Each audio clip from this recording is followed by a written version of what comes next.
আমি আমার বাবা-মার সাথে দেখা করতে পারি না। অনেকটাই কাছে থাকি, তারপরও নানান ঝামেলায় যেতে পারি না। আর আম্মুর হাতের রান্না সেটা অসাধারণ। ১ বছর হলো মোবাইল নিলাম, এই প্রথম মোবাইলের কভার আনলাম। আসসালামু আলাইকুম। আমি খাদিজা আক্তার শাওন বলছি ঢাকা থেকে। আশা করি যে যেখানে আছেন আলহামদুলিল্লাহ সবাই ভালো আছেন এবং সুস্থ আছেন।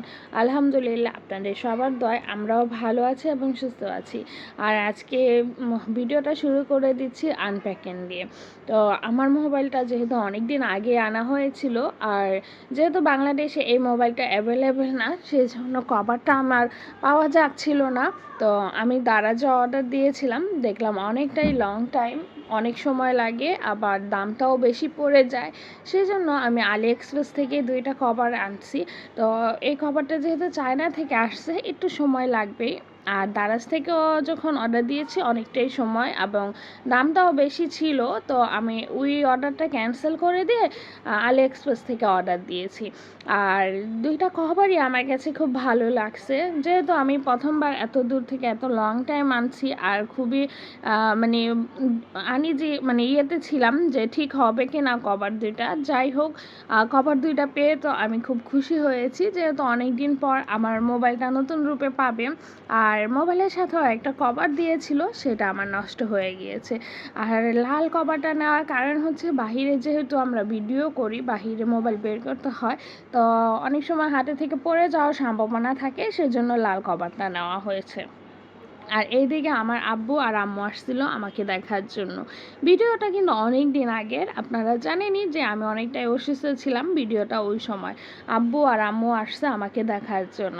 আর আমি তো যেতে পারি না নানান ঝামেলার জন্য, আর আব্বু বলছিল যাওয়ার জন্য, বাসায় গিয়ে কিছুদিন থাকার জন্য। তো এদিকে যেহেতু যারারও পরীক্ষা ছিল, সেই জন্য আর যাওয়া হয় নাই। তো আব্বু চলে গেল আম্মুকে রেখে, আর বিদায় দিল জায়রা। তো এখন খাওয়া দাওয়া করে আমরা একটু পান খাচ্ছিলাম, জায়রাও একটু পান খাবে। দেখেন ও কিন্তু খুব সুন্দর করে পান খায়, ওই যে চুনো খাচ্ছে। আচ্ছা, কে কোথা থেকে আমার ভিডিওটা দেখছেন একটু কমেন্ট করে জানাবেন। আর আমি না মানে খুব কাছে থাকি, তারপরও বাসায় যাওয়া হয় না নানান ঝামেলার জন্য। যার জন্য আম্মুকে বলি তুমি আসো, আর গেল আমি বেশি একটা সময় থাকতে পারি না। আর এইদিকে তো যে আমি জানি না আপনাদের দেশে কে কোন কি বলে, আমাদের এখানে তো মাংসের কাল্লা বলি আমরা, যেটা মাংসের যে চর্বিটা থাকে সেটার মধ্যে ডুবিয়ে রাখা হয়, সেই রেসিপিটা আমি জানি না। আমার এলাকায় খুবই জনপ্রিয় একটি খাবার এটা, কিন্তু আমি কখনো রান্না করতে নাই বা করতে মানে করার মতো আগ্রহ দেখাই নাই।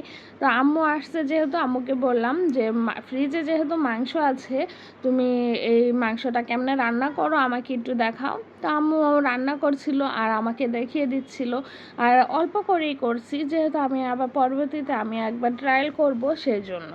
তো যাই হোক, ভিডিওটা যদি ভালো লাগে সবাই লাইক কমেন্ট আর শেয়ার করে দিবেন। আর আম্মুর হাতে মাংস রান্না খুবই মজা হয়, এটা তো আর বলার মতো না, যে কোনো রান্নাই মজা হয়।